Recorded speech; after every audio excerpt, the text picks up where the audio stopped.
Hello friends. इस series में chapter 5 की सीरीज में हमने अभी तक देखा है कि कौन से अवयव का हम इन्वर्स निकाल सकते हैं और किस अवयव का इन्वर्स नहीं निकाल सकते। तो उसके लिए हमने देखा था singular and non singular matrices. और फिर उसके बाद हमने देखा था कि किसी भी स्क्वायर मैट्रिक्स का एडजॉइंट कैसे फाइंड आउट करते हैं। और फिर उसके बाद एक शॉर्ट में मैंने आपको बताया था कि एक 2x2 मैट्रिक्स की एडजॉइंट लिखने की ट्रिक क्या होती है। और आज हम देखेंगे इन्वर्स ऑफ ए मैट्रिक्स। हो सकता है कि आपको एडजॉइंट के कुछ प्रॉपर्टीज के क्वेश्चंस करने पड़ रहे हो, बट उनके ऊपर भी मैं एक जल्दी से वीडियो बनाऊंगा अच्छी तरीके से एक्सप्लेन करके।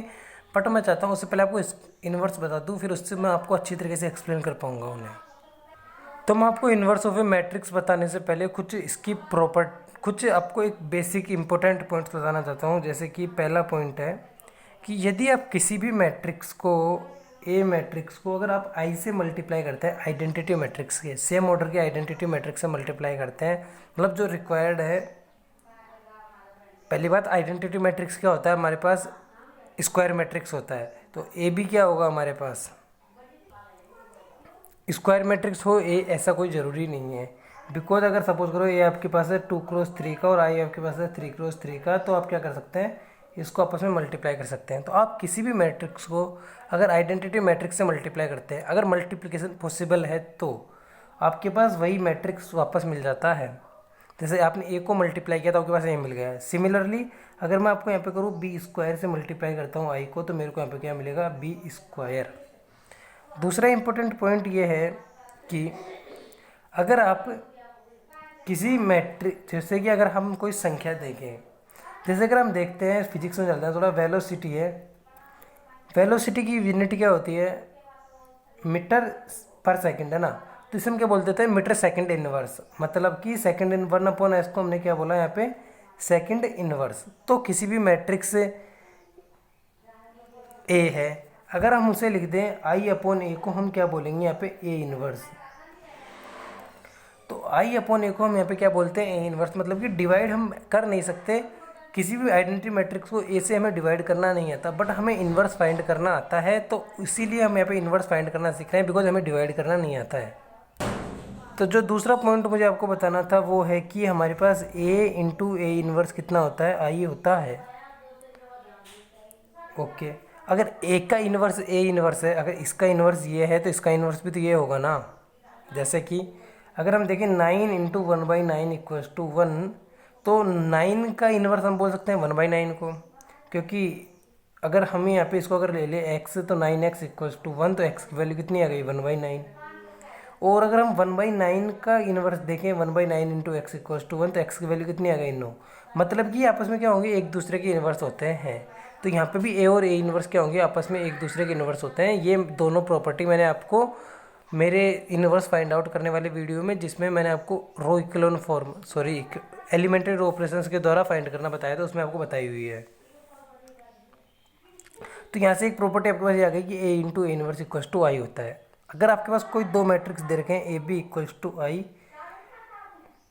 तो क्या होगा कि ए मैट्रिक्स का इन्वर्स बी होगा।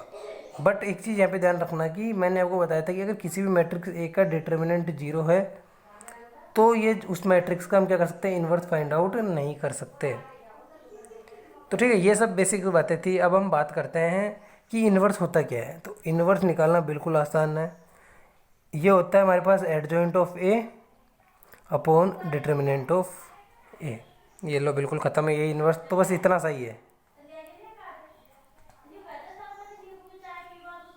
तो यार मैं लास्ट क्वेश्चन की तरफ ले चलता हूँ, जिसमें मैंने एक मैट्रिक्स एक गिवन था और उसका मैंने यहाँ पे एडजॉइंट ऑफ ए निकाला था, जो कुछ इस तरीके से आया था। मैं बोला था इसका ट्रांसपोज ले लेंगे। तो मैं यहाँ पे लिख देता हूँ कि adjoint of A equals to, इसका ट्रांसपोज मैंने लिया नहीं था, मैंने बोला था कि आप ले लेना। चलो मैं यहाँ पे ले लेता हूँ -10 -8 रो और कॉलम्स को आपस में इंटरचेंज कर देते हैं हम ट्रांसपोज लेने के लिए। तो ये हमारे पास क्या आ चुका है, एडजॉइंट ऑफ ए आ चुका है हमारे गिवन मैट्रिक्स का। और मैं यहाँ पे ए मैट्रिक्स को भी आपके रेफरेंस के लिए अगेन लिख देता हूँ। तो मैंने आपके पास यहाँ पे ए मैट्रिक्स लिख दिया है। बस अब मुझे क्या करना है, मुझे एडजॉइंट ऑफ ए मिल गया है। बस मुझे अभी डिटर्मिनेंट ऑफ ए अगर और मिल जाए तो मैं ए इन्वर्स निकाल लूँगा। तो इसका डिटर्मिनेंट कैसे निकालेंगे, मैं डायरेक्ट इसका एक्सपेंशन कर देता हूँ। तो ए कितना हो गया, -4 -6, -2, 3 चौके 12 -4। तो ये हमारे पास आ चुका है डिटर्मिनेंट ऑफ ए कितना होता है -10 -2 इंटू 8 कितना होगा -26। तो जब हमने -26 आ चुका है डिटर्मिनेंट ए, तो मैं यहाँ पे ए इनवर्स क्या लिख सकता हूँ, adjoint of A upon determinant of A. तो देखो -1/26 है तो मैंने लिख लिया -1/26। 26 था डिटर्मिनेंट में, अपॉन में था तो -1/26 लिख ही सकते हैं ना, डिवाइड कर रहे हैं।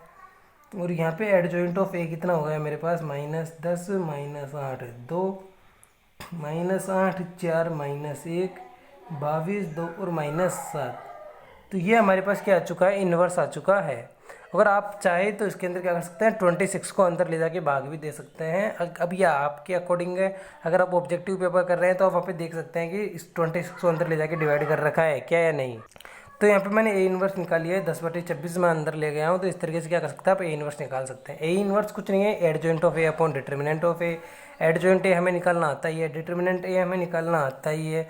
बस उसको डिवाइड कर दिया, उसे आप अंदर लेके जाओ या बाहर रखो, ये आपकी चॉइस है। तो यार इस वीडियो में इतना ही। अगर वीडियो अच्छा लगा हो तो वीडियो को लाइक करें, चैनल को सब्सक्राइब करें। Thank you.